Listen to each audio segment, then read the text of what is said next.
The story of Kevin Costner begins not with Hollywood glamour, but with a working-class family constantly on the move through the sun-baked towns of California. Kevin Michael Costner was born on January 18, 1955, in Linwood, California, the third child of Bill Costner, a ditch digger who ultimately became an electric line servicer for Southern California Edison, and Sharon Costner, a welfare worker. His older brother, Dan, was born in 1950. A middle brother died at birth in 1953. IMDb. That shadow of loss, a brother he never knew, quietly shaped the family dynamic from the very beginning. Kevin was the youngest, the baby, the survivor of a trio that was never fully complete. Had it not been for the Great Depression, Costner would have been born in Guymon, Oklahoma, where 3 generations of his family lived.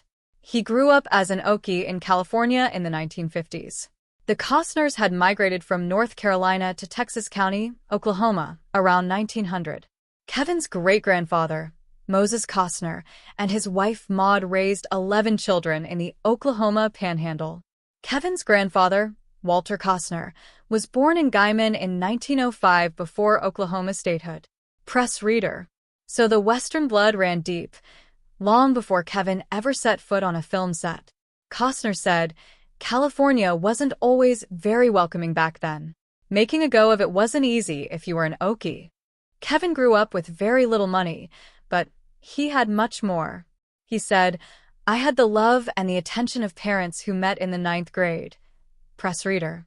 His father's job required him to move regularly, which caused Kevin to feel like an army kid, always the new kid at school, which led to him being a daydreamer.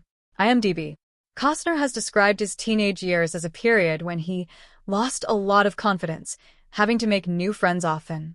He lived in Orange County, then in Visalia, attending M.T. Whitney High School, and then back to Ventura, graduating from Villa Park High School in 1973. Jenny Annette. But in those lonely years of being perpetually new, Kevin found outlets that would define his future. He enjoyed sports, took piano lessons, wrote poetry, and sang in the First Baptist Choir. He has stated that a viewing of the film How the West Was Won at the age of 7 had formed his childhood. Jenny Annette. Like every American kid at that time, Kevin was obsessed with baseball with his father, who used to be a baseball player himself and judged tournaments in his free time, being his biggest role model. The boy strove to become a professional baseball player, but ultimately followed his father's advice and enrolled in California State University's Marketing and Finance Department. Zoambola. That love of baseball never left him. Years later, it would fuel some of his most iconic films. While studying marketing and finance at California State University, Fullerton, Costner took acting classes 5 nights a week and joined the Delta Chi fraternity. He was living a double life, the obedient son pursuing a respectable business degree by day and a secret aspiring actor by night. Beat magazines. He graduated in 1978, married his college sweetheart Cindy Silva, and took a marketing job. It seemed like the responsible dream had won. And then fate intervened at 30,000 feet. The couple honeymooned in Puerto Vallarta and on the return plane journey had a chance encounter with actor Richard Burton, who had purchased all the seats around him for solitude. Burton agreed to speak to Costner after he finished his book.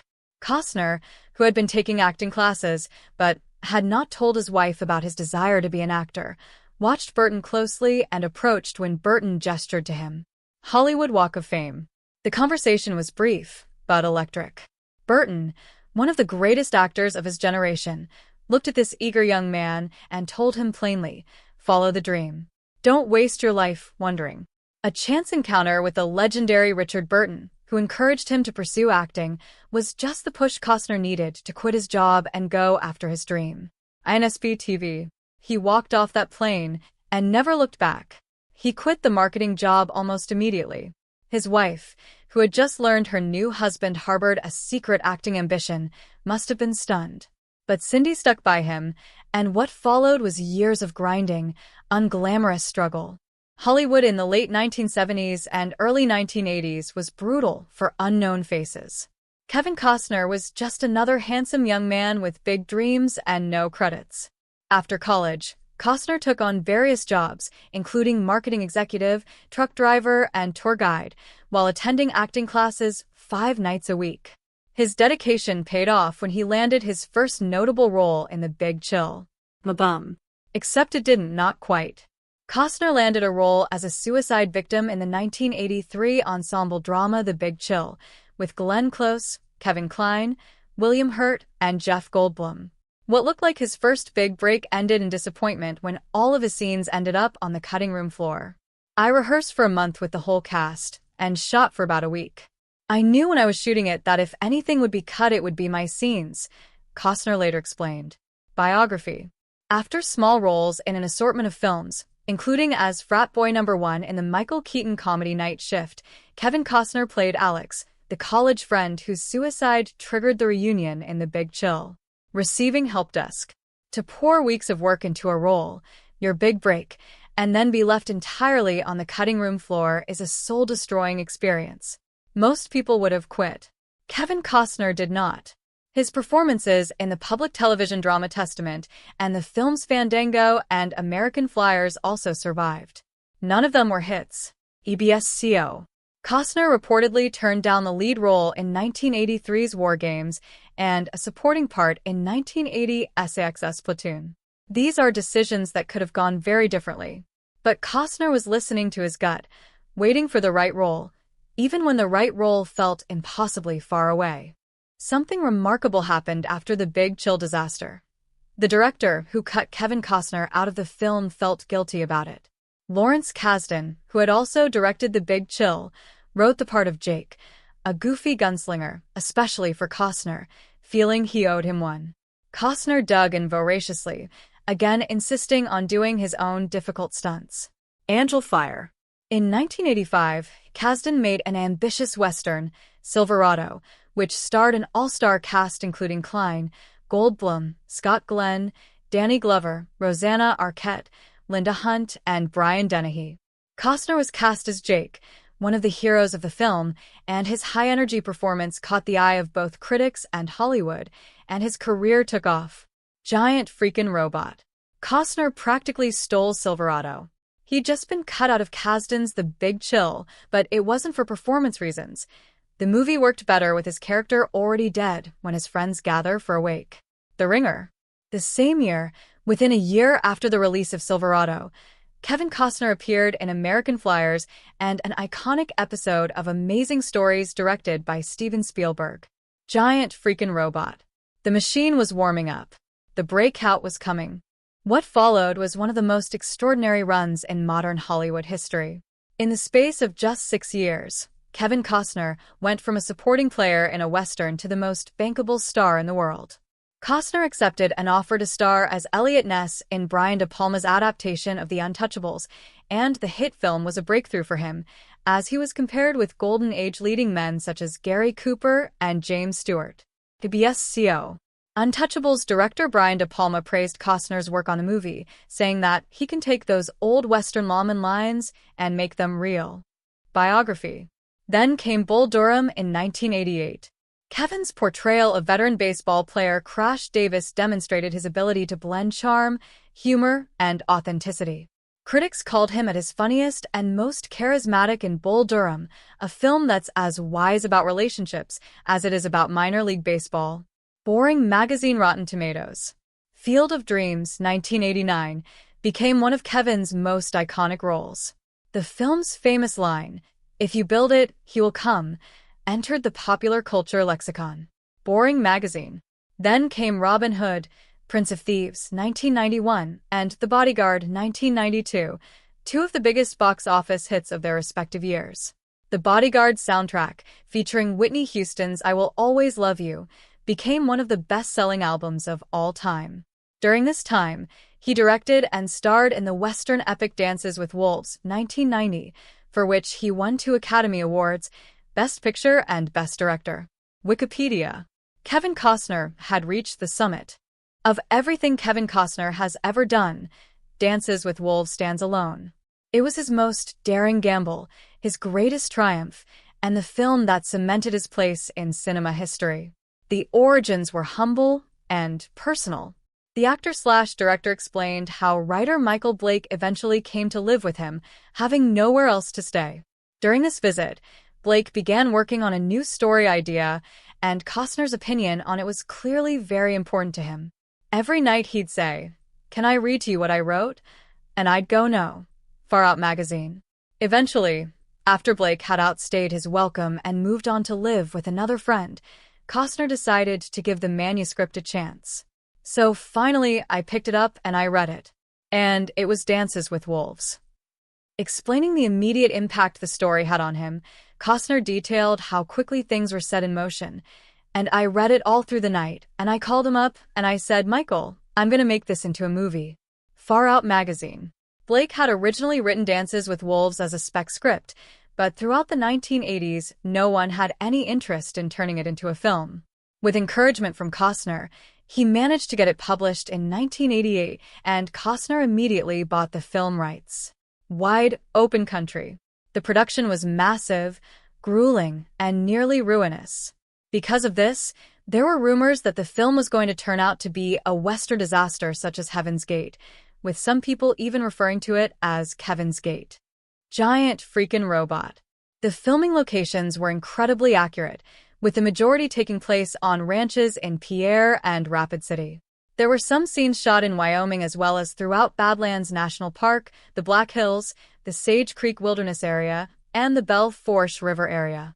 Wide Open Country. The buffalo hunt sequence alone was a logistical miracle.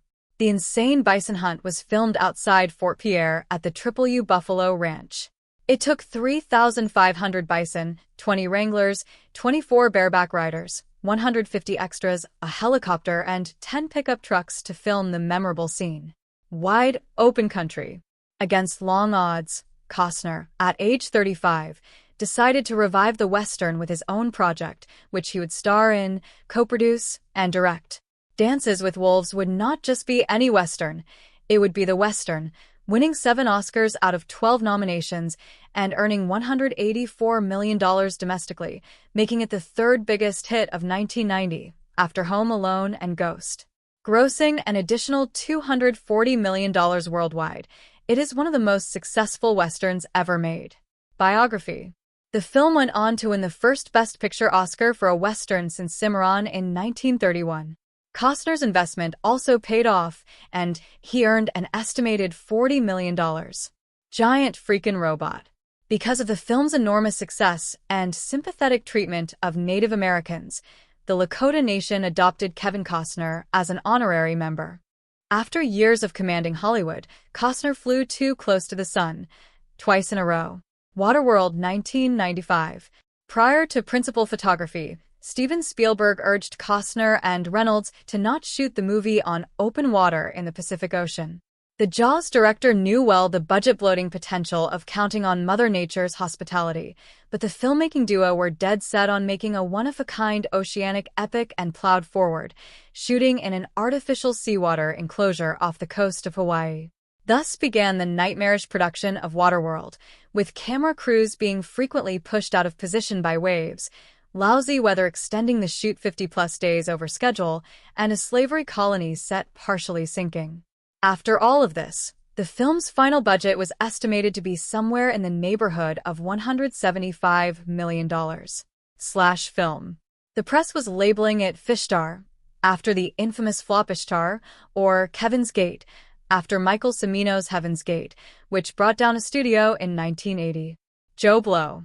The film was rumored to have led to various creative disputes between Costner and director Kevin Reynolds. Reynolds even quit the movie, citing differences of opinion with Costner, but was still credited as director. MovieWeb. Miraculously, Waterworld actually made money, barely. But the damage to Costner's reputation was severe. Then came something worse. The Postman, 1997. Costner had a massive box office disaster when he opted to make another post-apocalyptic action movie, The Postman, which he also directed. It opened opposite James Cameron's Titanic and laid a massive egg in theaters. Reviews were harsh, with his take of a nomadic drifter posing as the world's last postman widely mocked for its mix of action and over-the-top sentiment.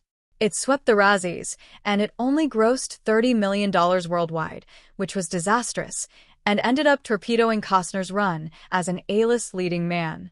Joe Blow. The Postman returned only $20 million on a budget of more than $85 million, a good portion of which came out of Costner's own wallet. The reason such a stink was raised about his financial backing of The Postman is that it was a huge project and was also coming on the heels of another enormous bomb in Waterworld. Collider. Overnight, the man who had been Hollywood royalty became a cautionary tale, a symbol of ego run amok. The late-night hosts had a field day. The industry turned cold. After The Postman, Costner spent years trying to claw back relevance. Some films worked modestly. Most did not. Costner got back on track in 1999 with a popular romantic drama Message in a Bottle, and after a string of underperformers like 13 Days, once again connected with moviegoers with the modest hit Western Open Range in 2003/film. In the past 10 years, Kevin Costner became one of the last ambassadors for the American Western. The masculine characters he portrays, tough guys with old-fashioned values who never go down without a fight, but who are also smart enough to know when words are more powerful than punches, became his calling card. Medium. During this wilderness period, Costner also quietly turned to music. In 2005, Costner turned to one of his other passions, music. He started working with a country rock band called Modern West. When he's not acting, Kevin Costner dabbles in country rock music with his band. Biography. He wasn't giving up. He was simply searching for the right project, the right story, the right moment to remind the world who he was. The comeback didn't happen overnight. It was a patient, methodical resurrection built on good choices and remarkable performances.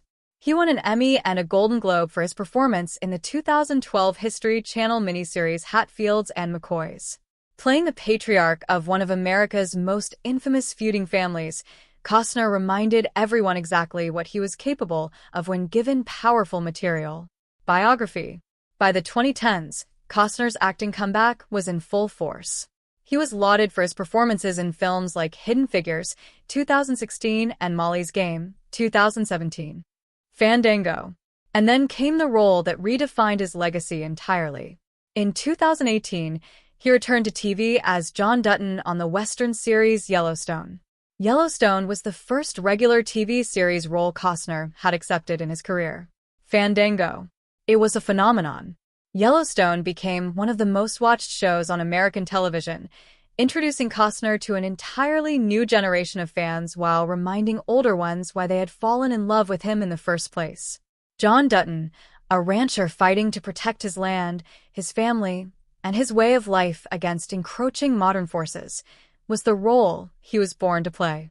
Even at the peak of Yellowstone's success, Costner's mind was elsewhere. He had a dream project that had haunted him for 35 years, a massive, 4-part Western epic called Horizon, an American Saga. Costner directed and starred in Horizon, an American Saga, a project he invested $100 million of his own money to bring to fruition. The film, set in 1861 New Mexico, explores the American frontier and received critical acclaim at the Cannes Film Festival. Mabum. The gamble, however, did not pay off at the box office. Horizon, an American Saga, Chapter 1 cratered in its theatrical run in June 2024. Not only was this Western pricey on its own merits, but its failure immediately jeopardized 3 planned sequels. Comicbook.com. It was a painful echo of The Postman, a passion project rejected by audiences despite its creator's fierce belief in it. And this time, Costner had personally staked $100 million on that belief. But he refused to give up. From May to June 2025, Costner hosted the 8-part documentary series Kevin Costner's The West on the History Channel. He kept working. He kept creating. Because that is simply who Kevin Costner is. Behind the cameras, Costner's personal life has been as dramatic as anything on screen. First marriage, Cindy Silva. Kevin Costner's journey into fatherhood began with his first wife, Cindy Silva. Their relationship blossomed during their college years at California State University, Fullerton, where they started dating in 1975. HMV. Together they had 3 children. His eldest kids are Annie, Lily, and Joe, whom he shares with ex-wife Cindy Silva. The marriage lasted 16 years before ending in divorce in 1994. It coincided with Costner being at the very peak of his fame, a reminder that success and happiness are not always the same thing. AOL. Bridget Rooney. After the divorce, Costner had a relationship with Bridget Rooney. Not pictured in one family photo was the Oscar-winning actor's son Liam, 28, whom he shares with ex-Bridget Rooney. AOL. Second marriage, Christine Baumgartner.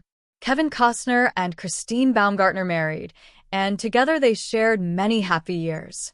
Just one day before Valentine's Day in 2023, Costner shared a video of himself unboxing his Golden Globe for Best Actor in a drama series, gushing over how his wife had gone all out with $30 to decorate their home in Montecito, California, for an impromptu Golden Globes watch party after floods kept the couple from attending in person.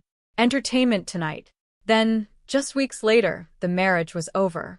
Less than 3 months later, Christine dropped a bombshell when she filed for divorce on May 1st after 18 years of marriage. She cited irreconcilable differences as the reason, and she listed April 11th as the date of separation. Entertainment Tonight. The divorce was bitter and public. For months, the former couple was entrenched in a bitter custody battle, with one report noting that Costner had asked a judge to force Christine to move out of their former marital home in Santa Barbara, California. AOL.